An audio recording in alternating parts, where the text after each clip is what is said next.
Last time you joined us as we sailed from the busy but peaceful anchorage of Hyères to the hustle and bustle of the millionaire's playground that is Saint-Tropez. Nestled just next door is the much more quaint Pont Grimaud, also known as Little Venice of France.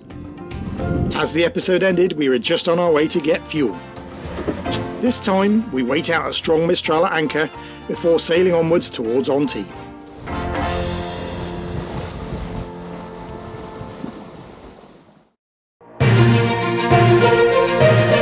This is Intrepid Bear, a 40-foot sailboat off to explore the world with her crew Ian and Kate. Come aboard and let's see what's out there.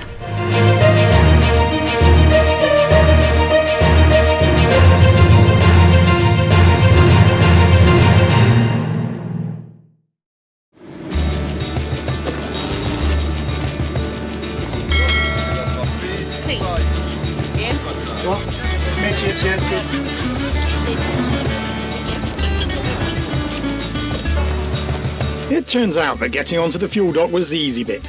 Being on the fuel dock meant that we were now bows into the never-ending stream of outbound traffic, as well as a current trying to pull our bow out.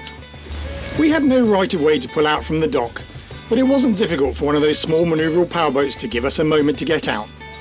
At one point the current had my bow, there was no end in sight, and with my patience wearing thin, I decided to gently persuade someone to be a bit more helpful, with the judicious use of a single blast on the horn.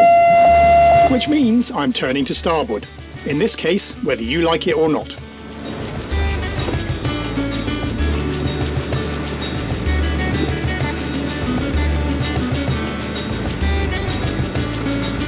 Technically I don't have the right to come out, but have a bit of consideration, people.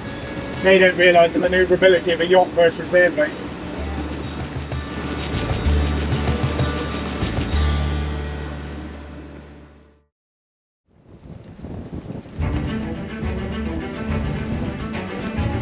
After one night anchored in a bay to the east of Saint-Tropez, we returned to anchor just off Port Grimaud. Because there's a big mistral. Mistral is the wind that comes out of the Gulf of Lyon.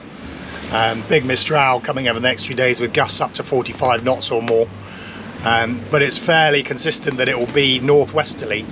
So we've come down into the corner by Port Grimaud, where there is a sand bottom which the anchor will hold really well on, and we are protected from the northwesterly. We'll still get the wind, but there would be no fetch, and we'll be totally protected by the land, so it should be flat as it is now. And we'll just sheer around a bit. We've had 33 knots so far, and we're expecting more, but we might end up on anchor watch. It depends where the angle of the wind is, whether we think there are any boats in front of us that could drag down onto us.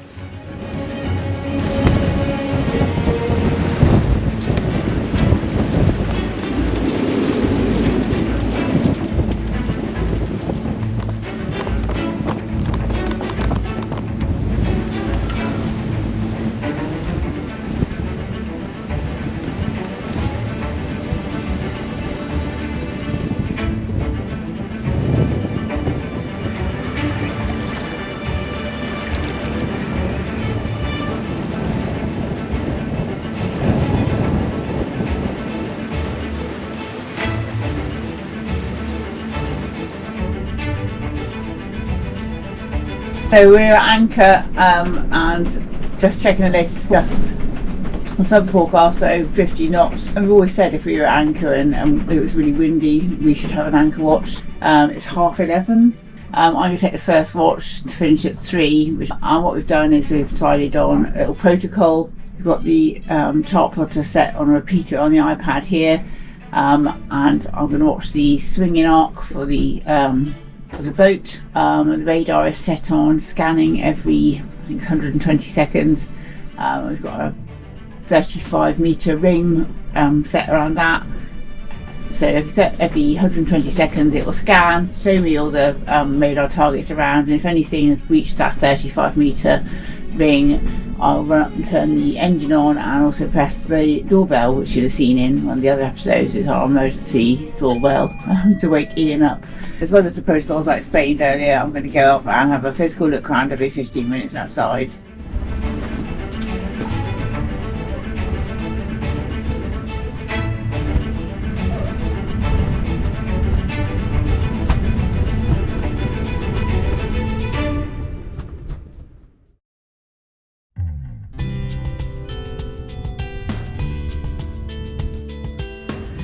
So good morning. Last night passed uneventfully, as you can see. We're here, we're where you left us. We did anchor watch at about 5 AM. I think the highest recorded was only 39.8. So yeah, everything's good. Nobody seemed to have dragged. All the boats that were here when we went to bed are still here.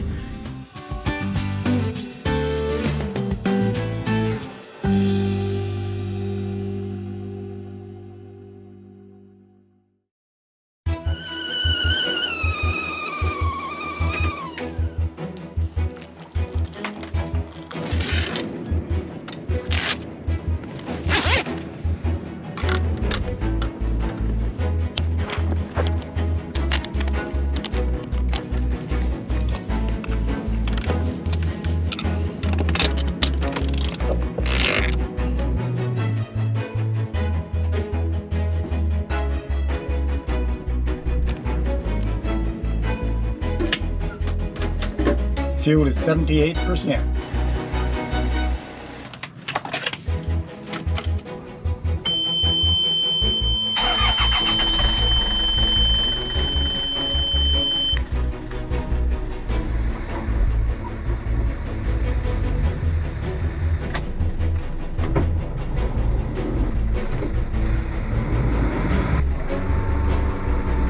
We spent a few more days relaxing in that anchorage, enjoying the area before prepping the boat, running through the checklist, weighing anchor and setting sail towards Antibes.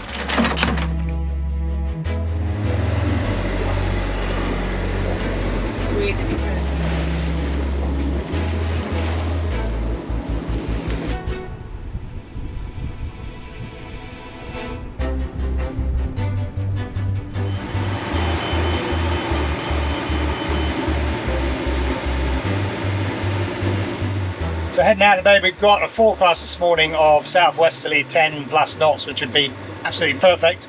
In reality, we've got 11 knots easterly. It's really strange because every forecast says that it should be southwesterly, but right now we've got, like I say, 10 knots bang on the nose, which is totally the opposite to the forecast.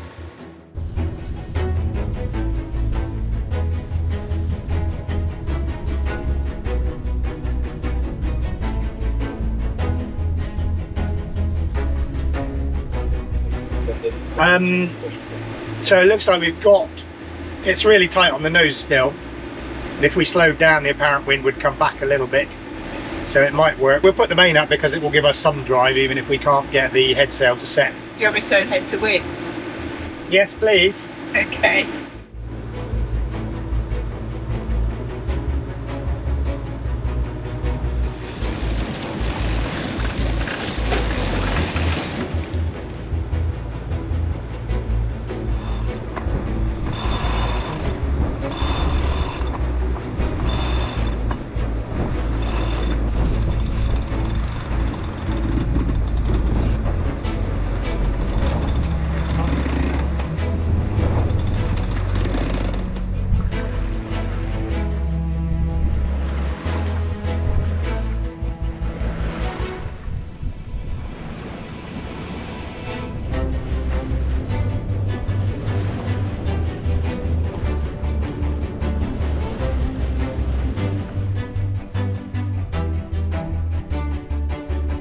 Now, I'm sure you've all heard of road rage, but in a busy place like this, I guess it's no wonder there's also super yacht rage.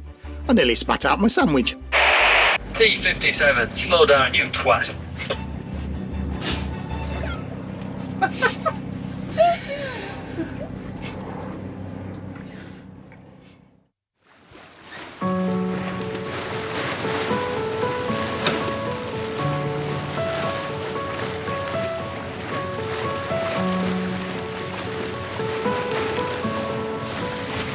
Well, that made the top telltale on the sail stream, so I've just released the vang here. It was obviously pulling the boom down a bit too much, so the sail wasn't the right shape and the top telltale was not streaming, but suddenly I've released that and it is. Result! Wind's picked up and swung around nicely. Yeah, it's really nice sailing. Flat seas, not too hot, nice breeze. Yeah, very pleasant.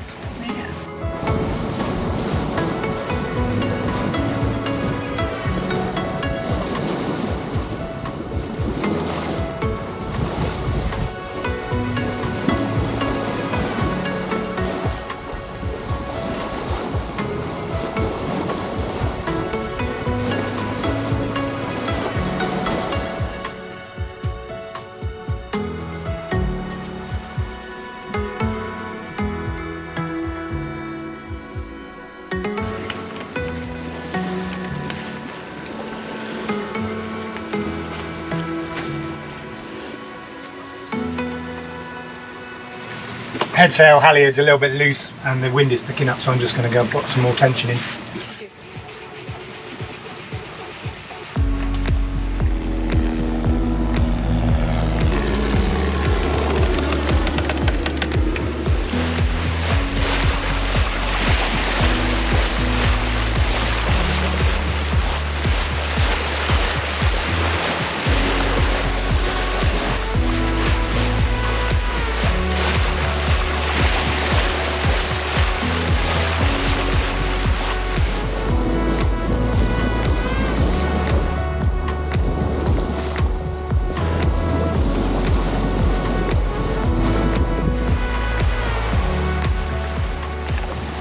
Turn the final corner around Cote D'Azure, and we're looking at the anchorage just around the corner.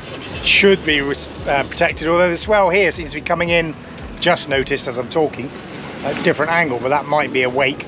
So we'll see. We'll get around the corner. Hopefully there'll be some space, because we already see 6 or 7 AIS targets in there, and that normally means you can probably double that amount to actual boats that are in there. So we'll get around the corner and have a look. Ready to jive. Jive out on the main.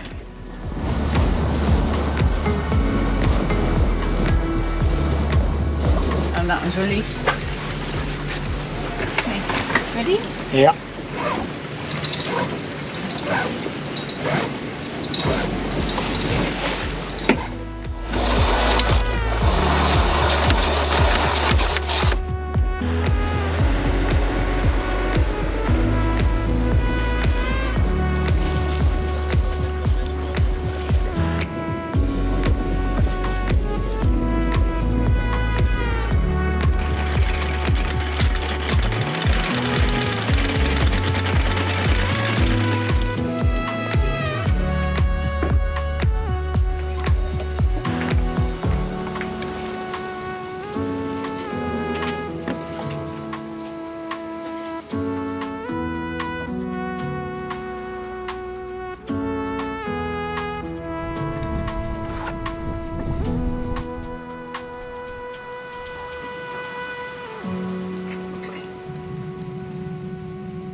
So weighed anchor, we're going to head into Port Vauban Marina, and we got a call on our Channel 9. They give us a berth allocation, and then they seem to have quite a cool app where you just type in the berth allocation, and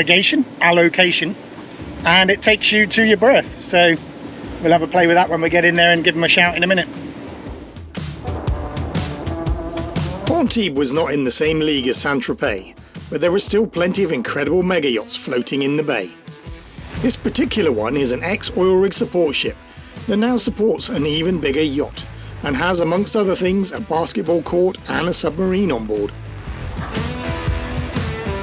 Cote D'Azure, say au revoir, Intrepid Bear, bonjour.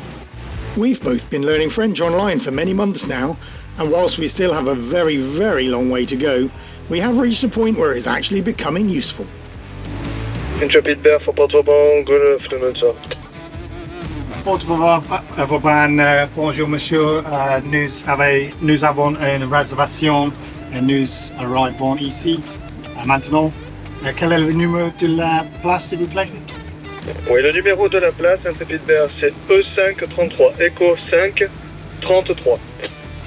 Echo 5 33, many thanks. Echo 535, so we'll put that into the app and see where it takes us. I've got to get the dinghy down as well. So yeah, it's plotted us on the app and it's plotted our berth, so we can just follow that in. quite straightforward, but it's quite a big marina, so it's quite handy rather than be driving up and down different fairways looking for the right one. Vauban was incredibly busy and there was a super yacht hovering behind us as we attempted to lower the dinghy. Yeah, much yacht Vibrant's sailing vessel Intrepid Bear. We're the small sailing yacht just off Port Vauban outside the entrance to Port Vauban. We're just trying to put our dinghy down to prepare to go into the marina. Just wonder what your intentions were so we can stay out of your way. Are you entering the marina or going to anchor over?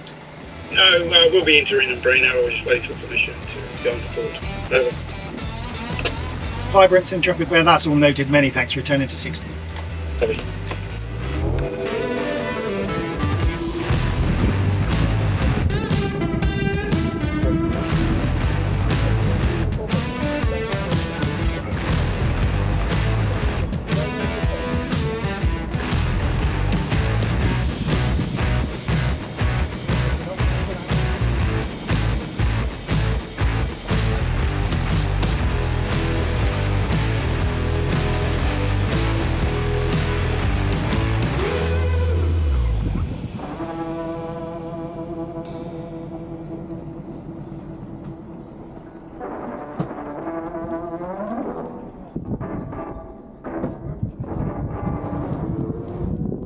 Feet.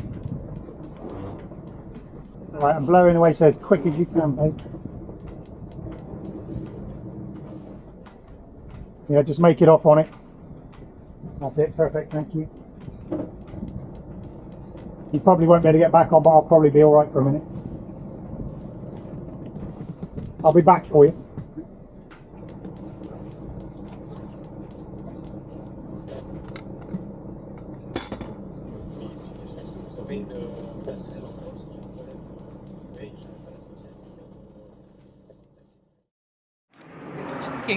So this is Port Vauban Marina. Apparently it's the largest marina in the Med by tonnage, and it is huge. Having walked all the way around it yesterday to go and pay for the berth, it's a long way around. Hopefully I'll have some drone footage from above showing how big it is. But yeah, it's quite nice, but yeah, there's a lot going on. The old town is over the other side of the marina and is very pleasant. Went there for a little drink or two last night.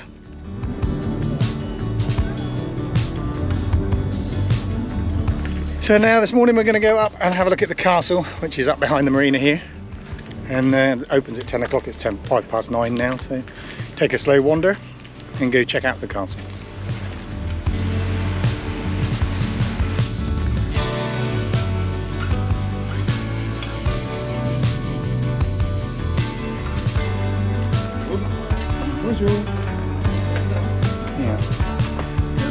This is Fort Carré.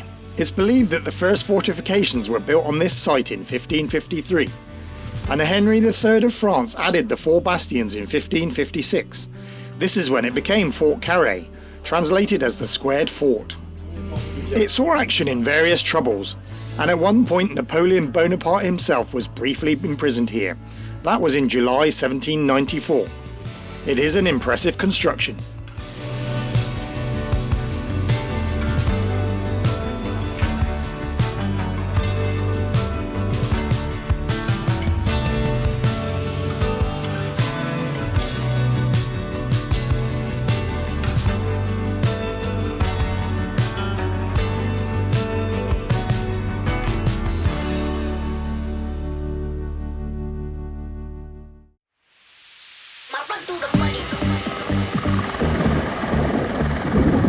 So we'll finish here for this episode. Join us in a couple of weeks when we sail to one of the most prestigious and wealthy but smallest countries in the world, the tiny Principality of Monaco.